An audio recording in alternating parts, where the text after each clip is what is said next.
Next question is by Devappa Gavde. Sir 21% जो interest लावायचा आहे तो एजीएमच्या मान्यतेनेच लावायचे का एजीएमच्या मान्यतेशिवाय केवळ बायलॉज मध्ये आहे म्हणून आपण लावू शकतो? दोनों कंडीशन को सेटिस्फाई होना जरूरी है. सिर्फ जनरल बॉडी के रेजोल्यूशन से 21% इंटरेस्ट नहीं लगने वाला, लेकिन सिर्फ बायलॉज में अगर अप्रूव्ड है वो चीज पहले से, रजिस्ट्रार का ठप्पा लगा हुआ. इंपॉर्टेंट चीज है कि सेक्शन 71 या 72 के बगल में डेप्यूटी रजिस्ट्रार का ठप्पा चाहिए कि डेप्यूटी रजिस्ट्रार के जानकारी में है कि ये 21% इंटरेस्ट का रेजोल्यूशन मैंने चेक कर लिया अमेंडमेंट में, इसके लिए मैं इसको अप्रूव करता हूं. अगर वो ठप्पा जैसे रिकवरी प्रोसीडिंग के टाइम पे रूल नंबर 86 के अनुसार ये सारी कॉपी फाइल करना है, उसके स्क्रूटनी और इंस्पेक्शन के लिए बाय द रजिस्टर, उसका ड्यूटी है वो 86 रूल के अंदर में. अगर उसको लगता है कि भाई ये रेजोल्यूशन नहीं है तो आपका रिकवरी प्रोसीडिंग्स को वो खारिज कर देना चाहिए. तो उस समय आपको क्या क्या देना है, वो एमसी का रेजोल्यूशन, जीबी का रेजोल्यूशन, वसूली का करना है कि नहीं करना है, अकाउंट स्टेटमेंट देना है, लेजर नहीं देना, अकाउंट स्टेटमेंट देना है. अकाउंट स्टेटमेंट में सारा हेडिंग्स आना चाहिए प्रॉपरली ईयर वाइज, और इम्पोर्टेंटली वो रेजोल्यूशन देना है जहां पे आपने ये 21% इंटरेस्ट सैंक्शन किया हुआ, और उसके मैचिंग में सेम टू सेम मैचिंग में आपको इम्पोर्टेंटली रिकवरी प्रोसीडिंग को सक्सेस होने के लिए ते बायलॉ नंबर 72 च्या बाजूला डेप्युटी रजिस्ट्रारच्या ठप्पा व सिग्नेचर 1000% आवश्यक आहे. हे जर सॅटिस्फाय होत नसेल तर त्या रिकव्हरी प्रोसिडिंग्स फेल होणार आहेत. म्हणजे मला समजलेली गोष्ट अशी आहे की जे मॉडेल बायलॉज आहे ते मॉडेल बायलॉज सोसायटीने ऍक्सेप्ट केल्याचा ठप्पा पाहिजे, जॉईंट रजिस्टर किंवा डेप्युटी रजिस्टर काय म्हणतात, रजिस्टर्ड बायलॉज पाहिजे, त्या पर्टिक्युलर पोर्शन मध्ये ठप्पा पाहिजे. फॉर एक्झाम्पल तुम्ही ते 65 नंबर बायलॉजला अमेंड करू शकता.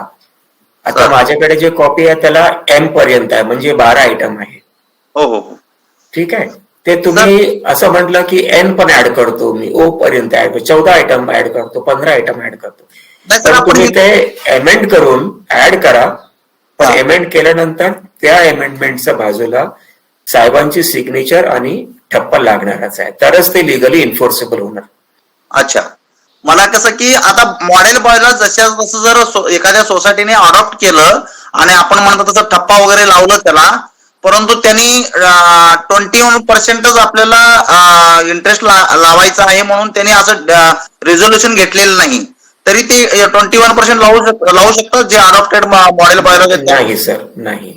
कारण की दोघं पाहिजे आपल्याला. आता रेझोल्युशन तुम्ही पास केलेलं असेल 40 वर्षापूर्वी, आणि त्याच्या 40 वर्षाच्या आणि आजच्या मध्ये 40 वर्षामध्ये इट इज पॉसिबल की तुम्ही ते बायलॉज परत अमेंड केलेलं असेल. तर ते रेझोल्युशन कुठे आहे त्याच्या अमेंडमेंटचं, ते प्रोसिजर जे आहे सेक्शन 13 मध्ये ते प्रोसिजर फॉलो केलेलं आहे की नाही केलेला बायलॉज, फक्त बायलॉजचे ठप्पा आहे ते प्रोसिजर फॉलो केला आहे, त्याच्या तुम्ही सांगू शकत नाही कि वो बायलॉ आपने फॉलो किया हुआ है. बायलॉ का अमेंडमेंट का प्रोसीजर फॉलो किया ये नहीं किया वो देखना जरूरी है. तभी हम लोग बोलते हैं ना कि due procedures of law follow किया है तो वो कानून लागू हो सकता है, अगर नहीं किया हुआ है तो वो कानून लागू नहीं कर पाएंगे आप. सर समजलं, थँक्यू. आणि दुसरा एक प्रश्न आहे सर, विचारू? हो सर, मी आपण मगापासून जो सांगत आहात ना सर्व्हिस चार्जेस मध्ये, सर्व्हिस चार्जेस बद्दल आणि इंटरेस्ट ऑन डिफॉल्टेड चार्जेस बद्दल मला तरी त्याच्यावर शंका आहे, जे डाऊट आपण क्लिअर करू इच्छितो सर. ओके सर, जो आपला एमसीएस ऍक्ट आहे ना सर, एमसीएस ऍक्ट मध्ये जो 2019 मध्ये अमेंडमेंट झालेला आहे 154B1, त्याच्या अंतर्गत 11 आणि 12 हे पोर्ट कलम आहेत, त्यात डिफॉल्टर आणि ड्यूची डेफिनेशन दिलेले आहेत. Yes sir. सर त्यात असं म्हणलेलं आहे की, वाचून दाखवतो प्लीज आपल्याला, म्हणजे तोच रेलेव्हंट आहे म्हणून वाचून दाखवतो. Defaulter means member or flat owner or occupier who fails to pay the dues of the society.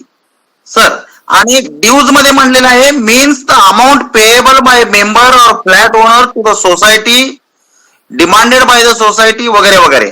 आता थोडक्यात म्हणजे ड्यूज मध्ये अमाऊंट शब्द वापरलेत आणि डिफॉल्टर म्हणजे ड्यूज शब्द वापरलेत. आता हे डिफॉल्टर झाल्यामुळं ड्यूज शब्द वापरल्यामुळे तिथं सर्व्हिस चार्जेस असा शब्द प्रयोग वापरलेला नाहीये. म्हणजे ड्यूज या शब्द प्रयोगामध्ये सर ड्यूज या शब्द प्रयोगामध्ये जे बायलॉज मध्ये लिहिलेले आहे ते 65 बायलॉ नंबर 65 मध्ये सर्व्हिस चार्जेस आहे किंवा इतर जे वॉटर चार्जेस रिपेअर चार्जेस सगळ्याच इन्क्लूड होतो. त्यामुळे सगळ्यावर आपल्याला रिकव्हरी प्रोसिडिंग करता येतं आणि सगळ्यावर इंटरेस्ट लावता येतो असं माझं म्हणणं आहे सर. असं वाटतंय मला, सॉरी चुकीचं असेल तर. No problems. Yes sir. कोणी पण असा विचार केला की मला सर्व काही येते सर तर ते गोष्ट खोटी होणार आहे. नाही ठीक आहे. तर तुम्ही म्हटलं 154B8 करेक्ट. 154B1 sir. 1 मध्ये 11 आणि 12 आहे सर. बरं ठीक आहे, मी उघडतो ते पर्टिक्युलर सेक्शन. तुम्ही जर काढलेलाच आहे हो सर. तर काय बरं त्याच्यात काय लिहिलेलं आहे शेवटचं तुम्ही जर वाचलं तर such demand is based on the provisions of this act. Yes sir. Rules आणि इम्पॉर्टंटली नाव ते वाचला पाहिजे बायलॉज ऑफ द सोसाइटी.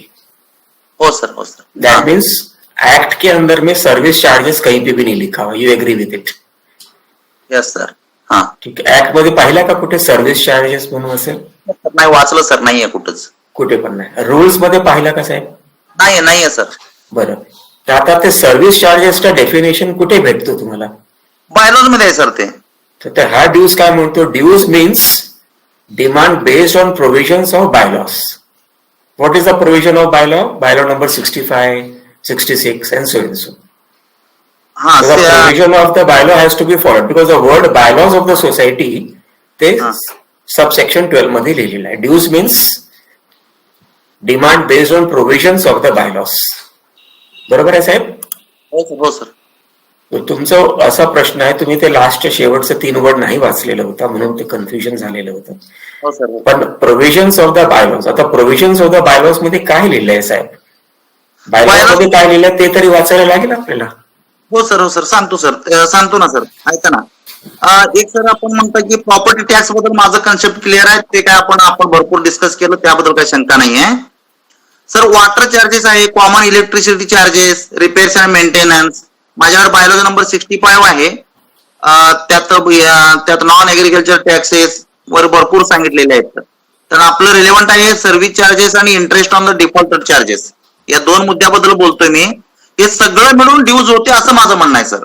65 मध्ये जे बायलॉज मध्ये 65 लिहिलेत ना त्यामध्ये जेवढं आहे ते सगळं वॉटर चार्जेस पासून सर्व्हिस चार्जेस पासून इंटरेस्ट ऑन डिफॉल्ट. तुमचं म्हणणं बरोबर आहे. आजचा विषय काय आहे? Interest on dues.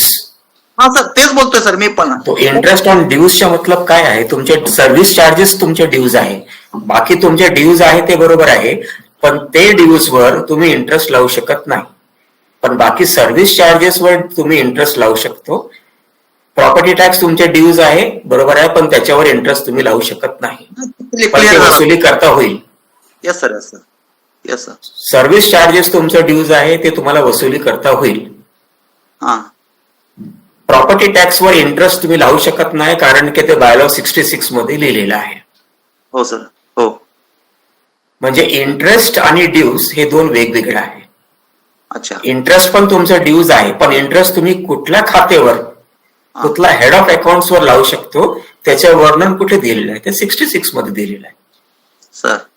पण तुम्ही असं म्हणेल की मी प्रॉपर्टी टॅक्सवर पण इंटरेस्ट लावणार. नाही लावता येत नाही. ते लावता येत तर ते 65 मध्ये प्रोहिबिटेड आहे, 66 मध्ये सुद्धा प्रोहिबिटेड आहे.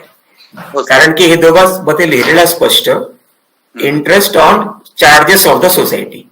ते बीएमसीच्या प्रॉपर्टी टॅक्स सोसायटीच्या चार्जेस आहे की नाही आहे ते प्रश्न निर्माण होते. नाही सर प्रॉपर्टी टॅक्स बद्दल काय शंका नाही सर. बाकी जे आहेत ना sir water charges, common electricity charges, sweeping, security वगैरे आहेत ना ते 65 मध्ये लिहिलेलं आहे. फक्त त्याच्यावरच तुम्ही व्याज लावू शकतो. अच्छा. बाकीच्या ड्यूज आहे ते भरायला लागणार आहे, ठीक आहे, पण त्याच्यावर व्याज लावणे शक्यता नाही.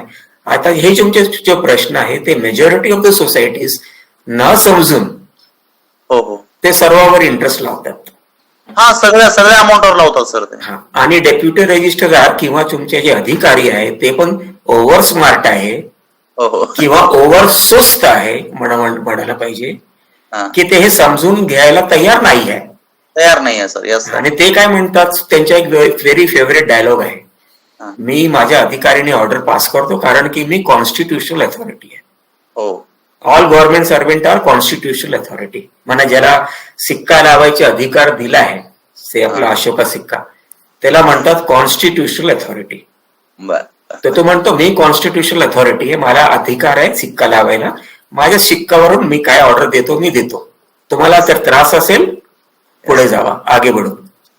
नेहमी शब्द वापरला जातो असंच. तुम्ही एक्सपिरियन्स आहात. पण आगे बढो हे शब्द तुम्ही एकदा नाही, सर्व मित्र जेवढा आहे तिकडे सर्वांनी परत परत परत परत ऐकलेला आहे. हा, बरं. मग तो ड्युटी बरोबर करतोच की नाही करतो, तो डिलेरेक्शन ऑफ ड्युटी मध्ये येते की नाही येते, येते.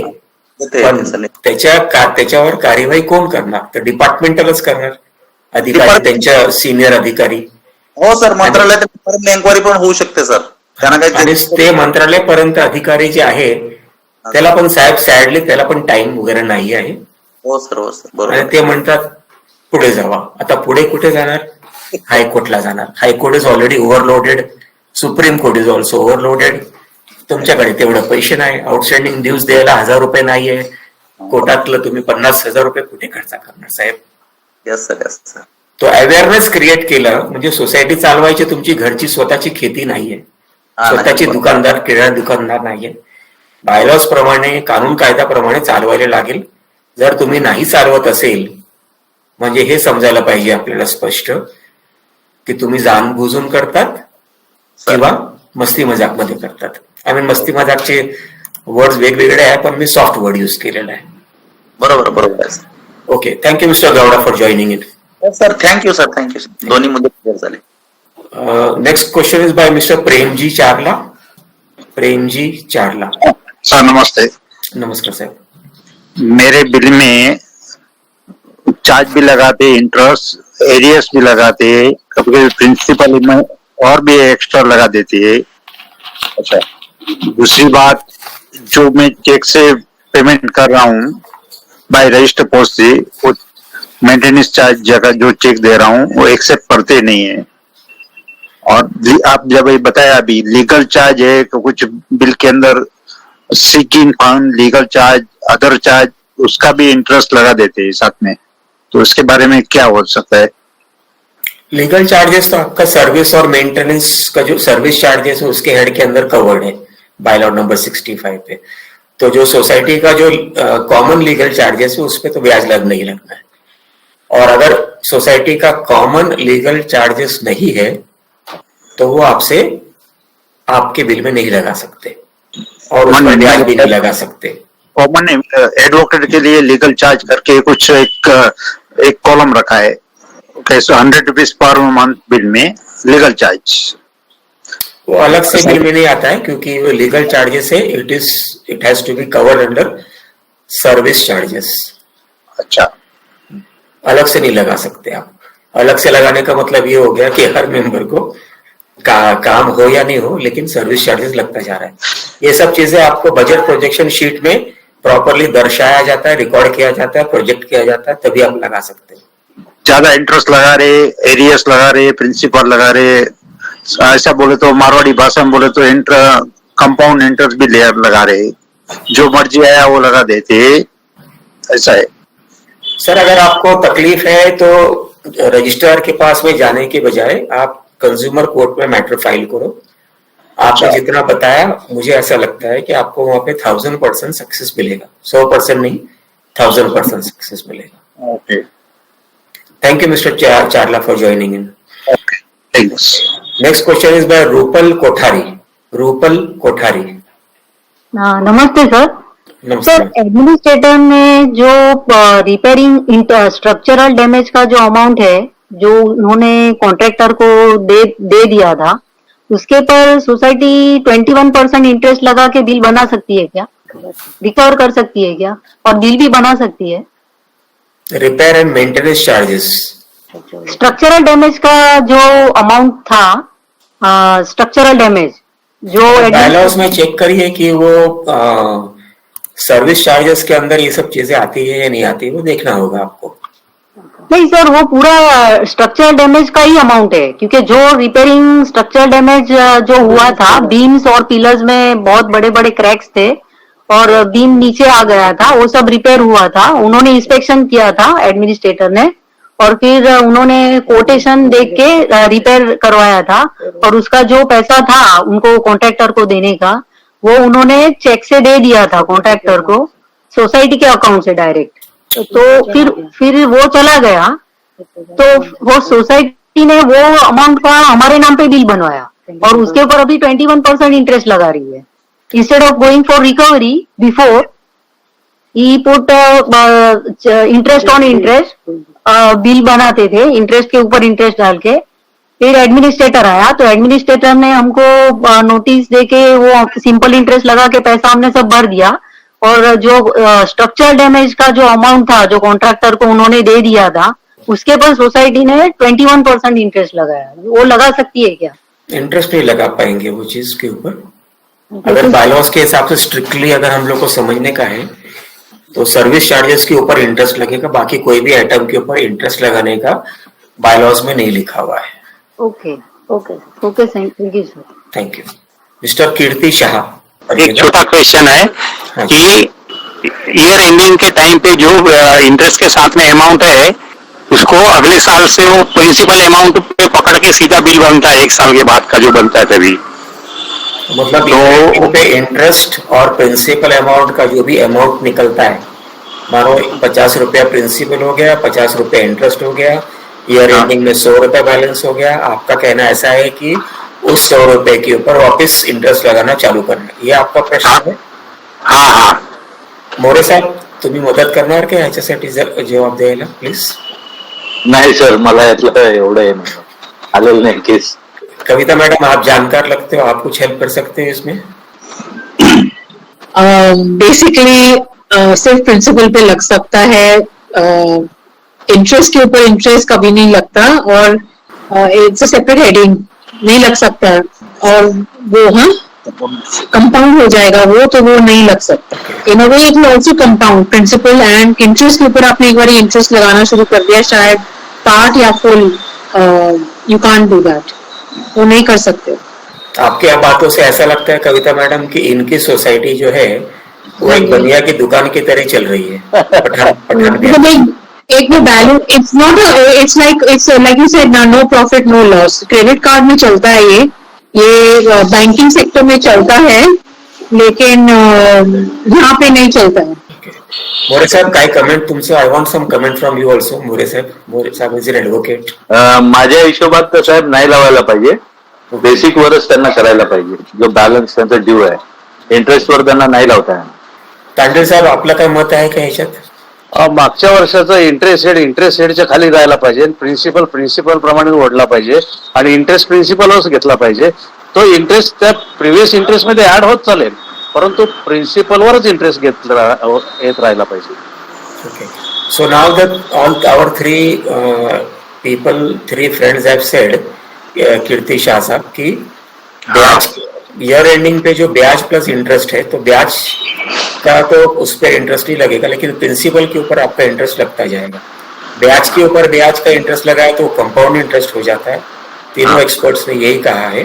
प्लस आपको ये बता दूं, सारे दोस्तों को बता दूं कि इसी को बोला जाता है अनफेयर ट्रेड प्रैक्टिस. इसी को बोला जाता है नेग्लिजेंस. इसी को बोला जाता है डेफिशिएंसी.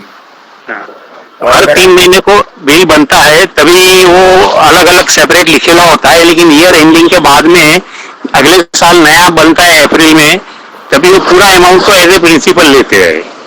हो सकता है कि जैसे मैंने बताया, शायद बनिया की दुकान का पॉलिसी अपना रहे होंगे वो, मुझे ऐसा लगता है. तो उसके लिए किसके रजिस्ट्रार के पास जाना पड़ेगा या कोर्ट में जाना पड़ता है?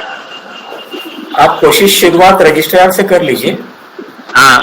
और फिर अगर कोऑपरेटिव कोर्ट में जाएंगे तो आपका खुद का पैसा लगता जाएगा, वापस बहुत मिलेगा, खर्चा ज्यादा होता है. हाँ. लेकिन कंज्यूमर कोर्ट में जाएंगे तो आपने जो फाइल किया है, आपको जो शारीरिक व मानसिक यातना हुई है इस सारे प्रोसेस में, उसके लिए आप हर्जाना कंपन्सेशन डॅमेजेस आप क्लेम करता हो. तांडेल साहेब कुछ काय बोलायचं आहे? याच्या संदर्भामध्ये डायरेक्ट लिगल ऍक्शन मध्ये उतरण्यापेक्षा आधी कमिटीच्या हे लक्षात आणून द्यावं.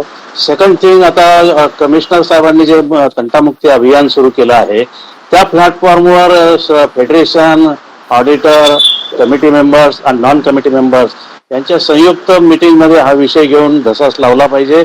अन्यथा लिटिगेशन मध्ये डायरेक्ट गेल्याने सर्वांनाच पश्चाताप होतो आणि रिझल्ट लवकर लागत नाही. त्या पहिल्या 2 स्टेप मध्ये गेलं तर रिझल्ट लागू शकेल आणि अंडरस्टँडिंग पण राहील. Okay, sir. Thank you. Thank you, Mr. Tandey, Mr. More, and Kavita ma'am. We will take up next question by Mr. Hari Murlidhar. Mr. Hari Murlidhar. Thank you sir for allowing मी. तो जैसे कि आपने थोड़ी देर पहले वो 159 जो section बताया था, जिसमें जो if you don't give a letter that adjust my payment towards the principal, अभी out of ignorance we have been doing, हम सोच रहे थे ये तो गलत कर रहा है, the society is doing accounting. अब इसको रिवर्स कैसे करा जाए? As we came to know about it now, is there any way we can write letter saying कि आपने इसको miscalculation, I mean for this I was paying for principal, ऐसे कुछ process, कुछ any way out? जब कुछ रास्ता नहीं होता है तो कानून में उसको लीगल ट्विस्ट दे देना चाहिए कि मैंने तो आपको कहा था, आपने नहीं सुना. कहा था या नहीं कहा था वो बात की बात है. करेक्ट. तो उसको एक कानूनी ट्विस्ट देके आप उस मुद्दे को आगे ले जा सकते हैं. करेक्ट. तो जहां से रास्ता खत्म हो गया, आपको सिर्फ इतना ज्ञान होना चाहिए कि वो जो आपका रास्ता खत्म हो गया, उधर से एक सापमुड़ी रास्ता, एक डाइवर्जन वो चालू कर देने का. जैसे आपको अगर बताऊं मैं कि गुलाब का पेड़ है, ऐसे कांडी है, तो ग्राफ्टिंग का तरीका होता है उसके अंदर. तो एक कांडी में से उसको स्प्लिट करते हैं, दूसरा कांडी यहाँ पे निकालते हैं, तीसरा कांडी यहाँ पे निकालते हैं. तो हमें लगता है कि इसके आगे रास्ता खत्म हो गया, लेकिन जो जानकार आदमी है वो बोल सकता है कि नहीं नहीं, इधर तो और भी एक निकाल सकते हैं, इधर एक और निकाल सकते हैं. आप इमली का पेड़ देखो, इतने ब्रांचेस है कि आप इमली का एक सिंगल ब्रांच का सब ब्रांचेस गिनने को जाओगे, आप रिटायर हो जाओगे, इतने में हजारों और नए ब्रांचेस आ जाएंगे. तो यही कानून का फंडा है. There are so many legal loopholes in our system. ठीक है sir, you know how to do the needful. Yes sir, this is good. And legally, what I say, it is done, it can be done legally. The law itself provides. Correct. कि आप हार गए हो ना तो appeal करो. Correct. Law ऐसा नहीं बोलता है कि बात खत्म हो गई, आपने खून किया, फांसी किया, बात खत्म करो. Correct. लॉ बोलता है अपील करो, फिर अपील करो, फिर हम प्रेसिडेंट तक के पास जाएंगे. प्रेसिडेंट ने सिक्का लगा के बोल दिया छोड़ दो, Correct. खत्म. तो लॉ में लीगल लूपहोल्स का प्रोविजन है. जानकार आदमी के पास जाओ और आप कहीं ना कहीं आपको सक्सेस मिलता चला जाएगा. Correct. Sir my last question, 154B29 MCS Act 1960 says that provided for recovery of dues from members as area of land and revenue in respect of contained society. However, the dues of cooperative organized societies which covered by the said section, मतलब इसमें law of limitation apply नहीं होगा. You said 3 साल बाद वो corporate dispute में जाएंगे 91 में, तो लॉ ऑफ लिमिटेशन अप्लाई हो जाएगा. Can you tell little more about it sir? Law of limitation को अप्लाई करने के लिए आप उसको कभी भी अप्लाई कर सकते हो. लेकिन कोशिश ये करना चाहिए कि आपको अगर सोसाइटी का ड्यूज का पैसा नहीं देना है. नहीं, हमने हमेशा ड्यूज का पैसा देता रहा है, मगर वो इंटरेस्ट पे इंटरेस्ट वाला जो फंडा चलता है हमने प्रिंसिपल के ऊपर दे दिया है. मतलब जितने उस पीरियड में प्रिंसिपल होगा उससे नियरली 1/5 टाइम हमने let's say half time more ज्यादा दे दिया है उससे. मगर वो इंटरेस्ट के interest compounding is not getting solve and it is all for penalty and other thing. That is what I was explaining to you. Yes sir. कि sometimes you need to create some sort of disputes, legal loopholes. Yes. Create new branches of dispute. Okay. You know, a funda I keep on telling all my friends कि एक problem है, उसका solution मत निकालो. अगर solution होता तो problem नहीं होता. Correct. मैंने नहीं कहा, ये किसी अंग्रेज ने कहा एक्चुअली. तो प्रॉब्लम का प्रॉब्लम निकालो, एक और प्रॉब्लम क्रिएट करो, फिर एक और प्रॉब्लम क्रिएट करो, इतने प्रॉब्लम क्रिएट करते चले जाओ कि आपका जो फर्स्ट प्रॉब्लम है वो नल एंड वॉइड होना शुरू हो जाता है। एक्सप्लेन करो छोटा सा उदाहरण के तौर पे। प्रॉपर्टी का एक केस है, कोर्ट में डाल दिया, आपकी उम्र 60 साल होने को आ गई है, अब 60 साल में प्रॉपर्टी बनती है ना, मतलब 40-35 साल की उम्र से प्रॉपर्टी बनाते हो, बच्चे बड़े होते हैं, चाचा मामा भांजे हो जाते हैं, डिस्प्यूट क्रिएट करना तो तब होता है, तो जब तक आप 60 के पहुंचोगे तब आपने प्रॉपर्टी का डिस्प्यूट क्रिएट करना शुरू किया, फिर आपने कोर्ट में डाला। अब 60 साल की उम्र में आप ये सोचोगे कि मैं कोर्ट में जाऊंगा क्योंकि उस समय लगता है कि मैं तो आजीवन जिंदा रहने वाला हूं। 70 के हो गए, 80 के हो गए, तब आपको लगेगा कि मैंने क्यों फाइल किया। आदमी चला गया 80-81 की उम्र में, वो जो प्रॉब्लम था उसका सॉल्यूशन नहीं निकला, उसके लीगल हायर्स आएंगे, वो बोलेंगे अरे प्रॉपर्टी छोटी है, मैं तो अमेरिका में सेटल्ड हूं, मैं तो बिलियनर हो गया, मेरे को क्या करना है। So many things can happen. So all these things you should have factored in when you create a dispute. But you should be aware how to create a dispute. Okay. I was about to tell you कि अगर society से है तो society को हर महीने में एक dispute letter लिखो। तुम चोर हो, तुमने ये काम बरोबर नहीं किया, तुमने मेरा पैसा खाया, तुमने ये किया वो किया, मैं इस प्रॉपर्टी में डिस्प्यूट करता हूँ, तुम्हारा मेंटेनेंस बंद करता हूँ, मेरे को पूरा रिकॉर्ड दो सोसाइटी का, नहीं तो तुम्हारा मेंटेनेंस में स्टॉप करता हूँ। एक आधार बनाना है कि आपने ये क्यों किया। यह आधार आपका काम आता है कोर्टों में जाके। ओके, आधार नहीं बनाया तो कोर्ट में किस चीज के लिए जाओगे, डिस्प्यूट ही नहीं है। करेक्ट। प्रॉब्लम को प्रॉब्लम से सॉल्व करने की कोशिश करनी है। करेक्ट, प्रॉब्लम है 10 प्रॉब्लम बनाओ, करेक्ट हो जाएगा। मोरे साहब, करेक्ट सर, है पर डिफिकल्ट वर्ड है, ये बहुत डिफिकल्ट है लीगल, इसमें पढ़ना पहले सोचना चाहिए कि क्या करना है, जाना है आगे कि नहीं जाना है। That is my opinion. धन्यवाद साहब। Last question we will take it, second last question we will. Okay, Kavita madam आपका प्रश्न। yes sir, so basically I wanted to ask, I mean in raising dispute वाला जो point रहता है, अगर हमारा एक पूरा बिल है say you know 10,000 rupees, which also includes the property tax and the other things where you're saying interest is not liable, doesn't this make it wrong? Doesn't, madam, I am not saying it, I am saying it for the second time I believe, और किसी ने भी पूछा। you explained it, I meant that saying is done in the bylaw number. आप court में जाके ये नहीं बोल पाओगे कि अरे वो हेमंत अग्रवाल ने ऐसा बोला था, क्यों बोलेगा मैं नहीं पहचानता, लेकिन आप बायलॉ नंबर 65 सामने रखोगे तो वो कोर्ट भी एक्सेप्ट कर लेगा उसको, मेरी बात एक्सेप्ट नहीं करेगा, मेरे को नहीं पहचानता वो। Okay, so as per the bylaw, the entire bill पे उन्होंने interest लगा दिया, okay, which is wrong. So doesn't it makes it a wrong bill? Yes, that is why the word unfair trade practice लागू पड़ जाता है उसके ऊपर। So अगर ऐसे में हम bill correction के बजाय can we say that the whole bill gets disputed because the amount at the bottom is wrong, and then you don't have to pay interest on anything? Possible? Dispute the bill, send a legal notice disputing the bill. Yeah. Tell them specifically कि I am keeping this bill in abeyance. Abeyance का मतलब in suspension. Till you provide me a corrected bill. Till you provide me a corrected bill. Okay. Corrected bill आने दो और पे कर दो। वापस करेक्शन बिल नहीं आया, आपके अगर आपको शौक है डिस्प्यूट क्रिएट करने का, तो फिर छोटा सा एक और नया ब्रांच निकालिए उसमें से, और उसमें से आप डिस्प्यूट क्रिएट करिए। Okay. Okay. So because I've also noticed one thing, you know, they have been giving us separate bill from recent times towards immediate repair and maintenance of the society. They passed it in a general body and everything. It's very strange what I noticed. Actually, they raised the bill on the 10th of the month and they want you to pay it by the 30th. If you don't pay it by the 30th, they charge you 21% interest for the full month. Actually, the 20 दिन हुए ना? Irrespective of that, you need to consider whether interest is leviable on that particular item which is not under bylaw number 65.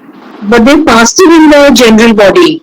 General body में पास होने से court नहीं मांगने वाला है, उसको बायलॉस में देखना पड़ेगा। ठीक, बायलॉ में क्या लिखा हुआ? बायलॉ में आपके रिपेयर फंड के ऊपर इंटरेस्ट लगना है या नहीं लगना है, प्रश्न वो सब आते हैं. Anyway, thank you Kavita madam for joining. Thank you so much. Thank you. Grateful. Paresh, last question. Sir, हमारी सोसाइटी में एक इशू हुआ है, it's not with me but with someone else. हमारी सोसाइटी में नया लिफ्ट इंस्टॉलेशन करने का था and it was passed in the general body ki to charge 30,000 rupees over a period of 1.5 years or so. But there was no record ki certified by government ki agencies say ki yes you need a replacement of the lift.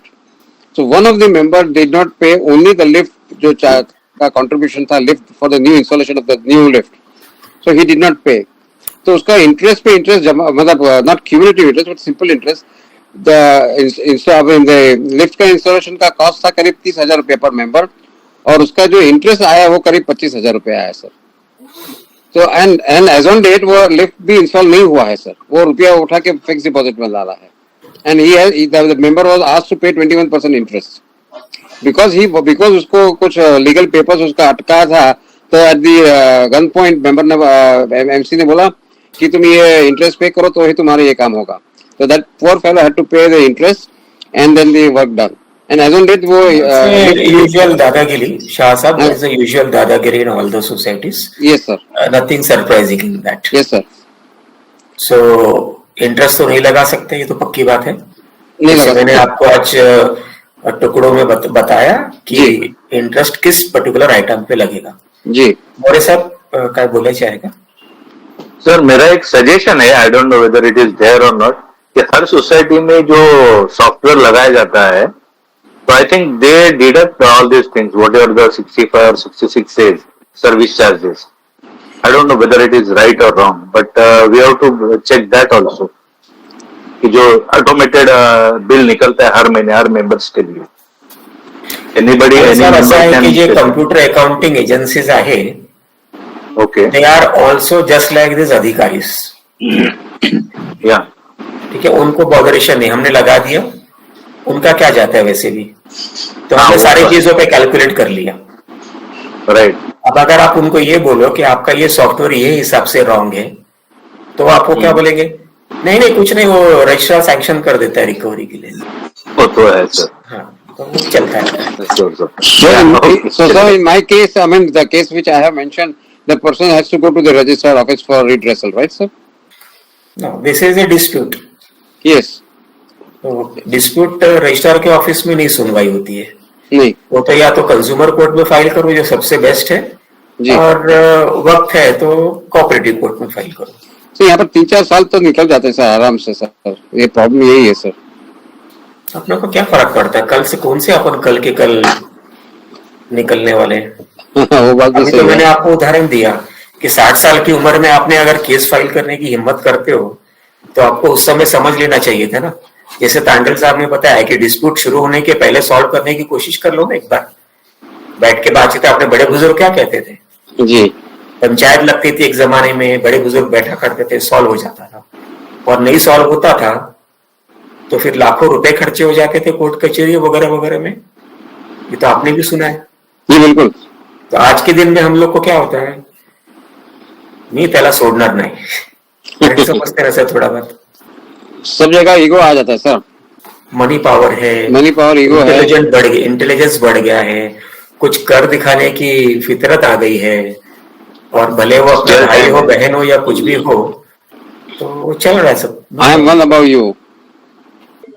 Hello साहब, पूछिए sir, short question हो तो. Sir नहीं मैं पूछ ले रहा हूँ, मैं एक रिक्वेस्ट कर रहा हूँ सर. वो अपना एडॉप्शन ऑफ बायलॉज पे एक सेमिनार ले लेते हैं और अमेंडमेंट्स कैसे करना है उसके ऊपर एक सेमिनार ले लेते हैं. आप you are invited as a speaker. Kavita madam is also invited as speaker. More साहब इज ऑल्सो इनवाइटेड. तांडल साहब is also invited. I invite you also Patrowe साहब.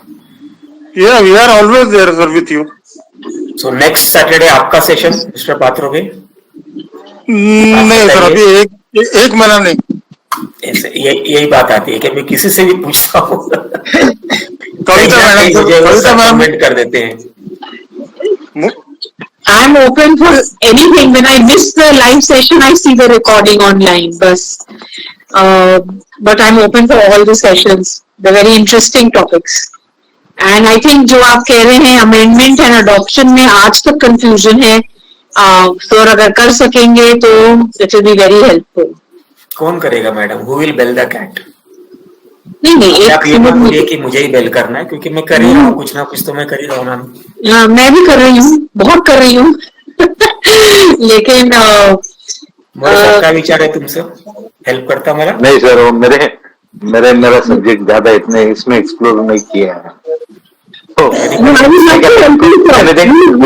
as much as possible. That's not a problem. Yeah, that I can. पात्र साहब करेंगे। हमारा 2-3 अगला session booked है, interesting sessions है। वक्त मिलेगा तो आप सब जन आइएगा, कुछ ना कुछ पक्का सीखने को मिल ही जाएगा। Anyway, thank you all friends for joining and supporting today's webinar. Thank you, sir. With the permission of all our friends, we will conclude today's webinar. Thank you all for attending this knowledge and experience sharing webinar. Wishing all friends a healthy and peaceful life forward. Thank you everybody. Thank you, sir. Thank you very much, sir. Thank you so much. I appreciate it.